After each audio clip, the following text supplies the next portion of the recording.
Hat trick ఆశలపై జనం నీళ్లు చల్లారు. సొంత పార్టీ నేతలే హ్యాండ్ ఇచ్చారు. దాంతో ఒంటరిగా మిగిలారు మాజీ మంత్రి ఆర్కే రోజా. నగరి ఓటర్ల తీర్పుతో షాక్ అవ్వడం ఆమె వంతైంది. దాంతో ఇప్పుడు ఆమె దారేటు అన్నది హాట్ టాపిక్గా మారింది. రోజా భవితవ్యంపై పెద్ద చర్చే జరుగుతోంది. మళ్ళీ ఆమె ముఖానికి రంగులు వేసుకుంటారా? బుల్లితెరపై తళుక్కుమంటారా? రాజకీయ సన్యాసం తీసుకుంటారా? రోజా ఏం చేయబోతున్నారు?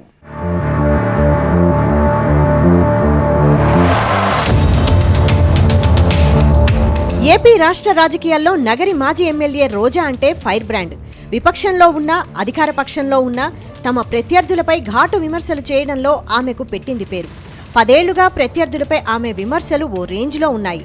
ఏ అంశం మీద అయినా ప్రత్యర్థుల్ని ఏకి పారేయడం రోజా స్టైల్. రెండోసారి ఎమ్మెల్యే అయిన తర్వాత మంత్రివర్గంలో తొలుత ఆమెకు చోటు దక్కలేదు. ఆమె అలకబూనడంతో జగన్ కీలకమైన ఏపీ ఐఐసీ చైర్మన్ పదవి, ఆ తర్వాత పర్యాటక శాఖ మంత్రి పదవి ఇచ్చారు.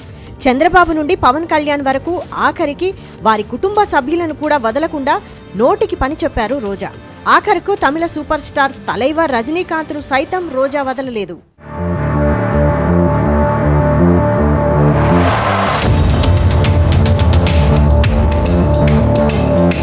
ఎన్నికల తర్వాత రోజా ఫేట్ రివర్స్ అయింది.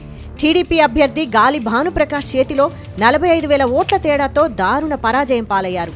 10 ఏళ్లు ఎమ్మెల్యేగా ఉన్న రోజాకు నగరి సొంత పార్టీ నేతలే హ్యాండ్ ఇచ్చారు. రోజాకు టికెట్ కేటాయించొద్దంటూ ఆమె వ్యతిరేక వర్గం ఎంతగా ప్రయత్నించినా సఫలం కాలేదు. అయితే టికెట్ దక్కించుకున్న ఆనందం రోజాకు ఎన్నికల ఫలితాల తర్వాత ఆవిరైంది.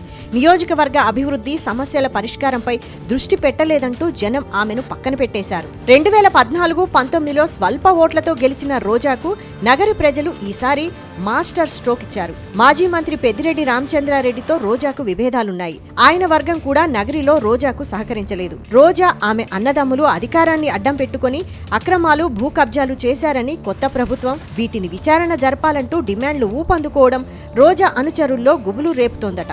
దాంతో ఎన్నికల ఫలితాల తర్వాత రోజా ఎవరికీ కనిపించడం లేదు.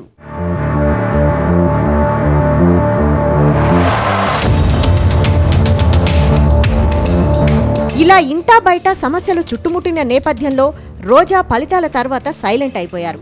ఎవరిని కలవడానికి ఇష్టపడడం లేదట. జిల్లాలోనూ నియోజకవర్గంలోనూ రాజకీయంగా పార్టీలో సైతం ఒంటరవ్వడంతో ఆమె భవిష్యత్తుపై రకరకాల ఊహాగానాలు చెలరేగుతున్నాయి. ఆమె రాజకీయాల్లో కొనసాగుతారని కొందరు అనుచరులు అంటుంటే మరికొందరు మాత్రం సినిమాల్లోకి తిరిగెళ్తారని చెబుతున్నారు. సినిమాల కంటే టీవీ షోలతో ఎక్కువ పాపులర్ అయిన రోజా తిరిగి బుల్లితెరనే నమ్ముకుంటారన్న ప్రచారం కూడా జరుగుతుంది. మంత్రిగా తెగ వెనకేసుకున్నారని, చెన్నై, హైదరాబాద్ లేదా బెంగళూరులో రోజా సెటిల్ అవుతారని ఆమె ప్రత్యర్థులు విమర్శిస్తున్నారు. చెన్నై వెళ్లి సినిమాలు తీసుకుంటారన్న ఊహాగానాలు సైతం వినిపిస్తున్నాయి.